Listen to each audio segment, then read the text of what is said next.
How's everybody doing? So, this is our sheep hut here. This thing's been up for about 5 years. It's a cheap, easy way to get shelter for sheep. It's basically some T-posts and cattle panels, and you weave the cattle panels through the T-posts, or T-posts through the cattle panels, and it makes its own little arch. And works pretty good, you know. Snow and everything slides right off, but this one, like I said, has been up for about 5 years. This is like 16 foot long, and it ends up being right around 7 foot wide. The cattle panels are 16 foot long, so if you bend it, you know, you get 7 foot apart, you get that little bend. It's built up in here quite a bit, which is fine. It's good bedding for them. It kind of, it drains good. It doesn't get nasty once it's dry, you know. It's not like it's exposed to the elements out here, so it just dries right up. And every once in a while I throw another bundle of shavings in there, and keeps them happy. I mean, these guys are pretty content as long as they have a place to get out of the wind and rain and all that. But I mean, they'll be out eating in the snow and whatever. It's just basically the wind. So I brought the boys up here today. They're hanging out. I don't know what he found. He found himself something over there.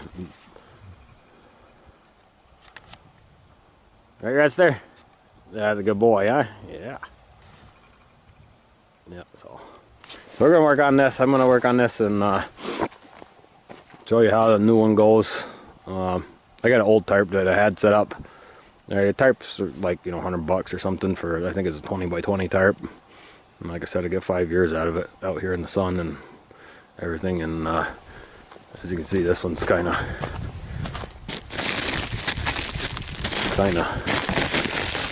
just like that. Not in the best shape anymore. So rather than it's not going to make the winter, so rather than be doing this in the middle of February, trying to give them shelter, I'm going to do it in the middle of December. So we're not totally waiting for the last minute, but pretty close. So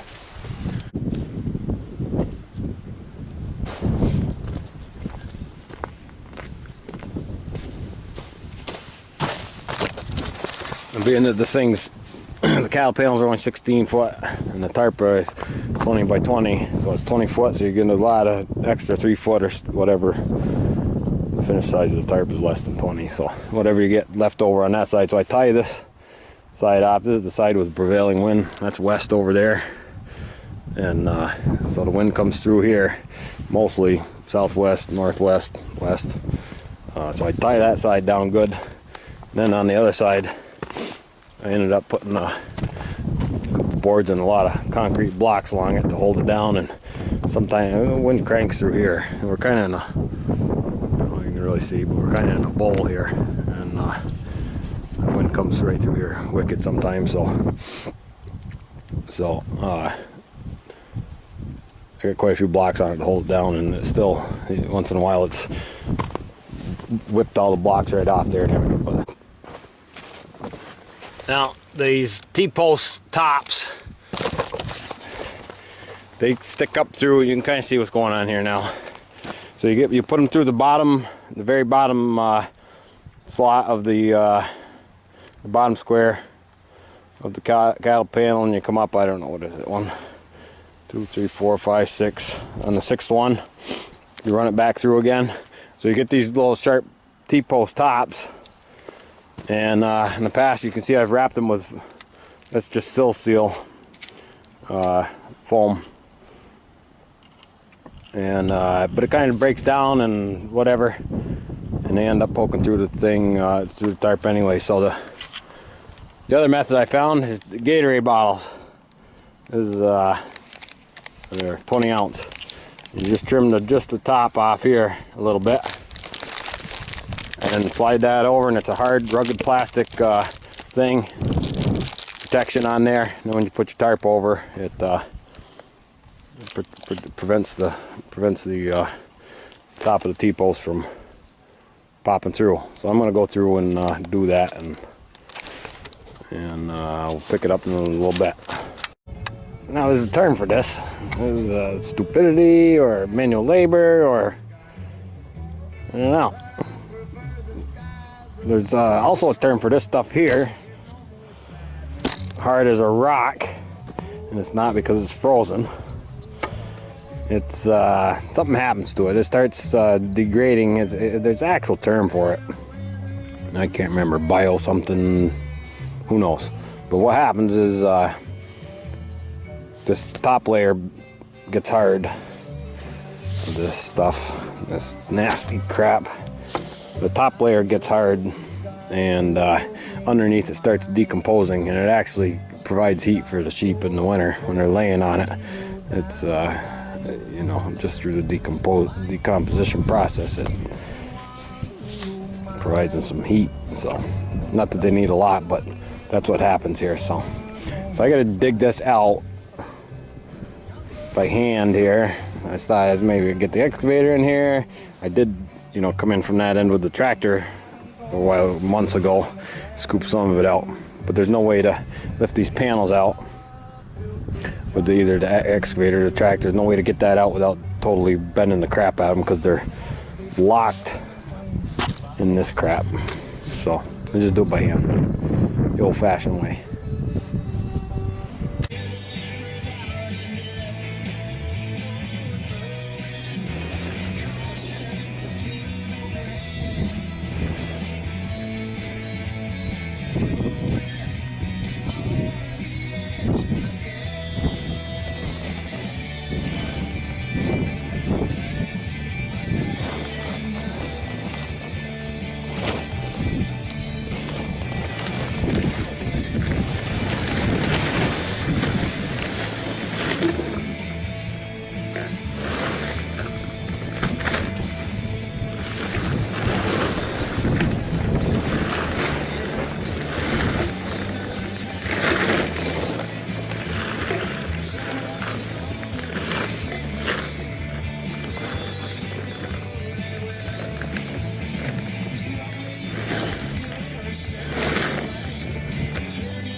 Well, there it is.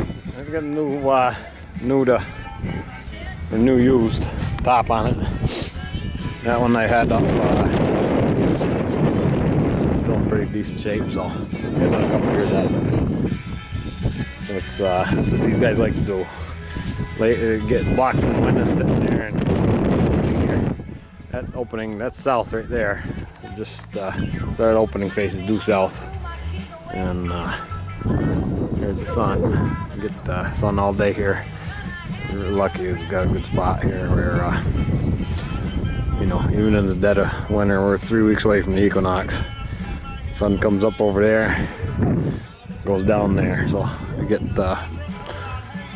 just about as much total possible daylight as you can get. And then in the middle of summer, it comes up over here and sets all the way down that gap there, and so we get it during the summer too. So it's a nice thing about being on this side of the valley or mountain is you know, you get the total sun. You look across there's a river down in there. You look across up on that mountain there. It's already in the shade over there. That's because the sun, you know, if you were over there, the sun would be blocking by that mountain. They're already in the shade over there. That's no way to live in the middle of winter in Vermont, let me tell you that. So, stay on the sunny side. So there it is. It's,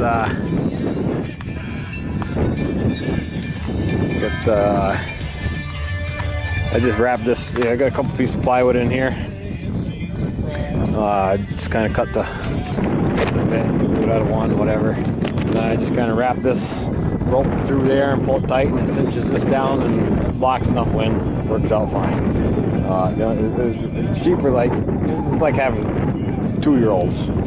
So you gotta kind of, anything that they can get stuck in or hung up on or whatever, they're gonna do it. So these kind of things like this, you get a little rope here.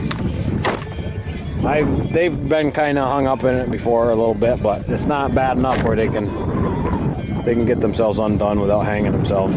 So that's kind of something you want to watch for, because if there's something they're gonna get, if it's something to get into, they will. I mean, that's just the law of sheep herding. So I got to tie this front down a little bit, but do the same thing. I'll just come in with a little. I ran out of rope, nice rope. So I got to get some more and just tie that in, but good for now. We'll come up with the tractor or something and clean all this crap up off the ground here, put it in a pile, and take these turkeys back home. And that'll be that. So there you have it. Get the blocks on this side. I'll weight it down. I'll fix this whole thing up right in the spring, but we can make it through the winter like this. So I got one more to do over there. I got two more sheep over here. I got two other rams on this side, and these guys are a little more rambunctious than these. I don't know why. The one that's laying down in there, he's about 7-8 years old, and those 3 there are his kids, or his offspring. That one there, he's a wether. That's Casper. He's the son of that big guy over there. That's Rambo. He's the boss, but Rambo's a dick. Yeah, and this is Andrew, his other one. Yeah, they're named. So he's, I don't know, he's probably 250 pounds anyways. And he's kind of a dick. You go in, I don't go in there without the fiberglass.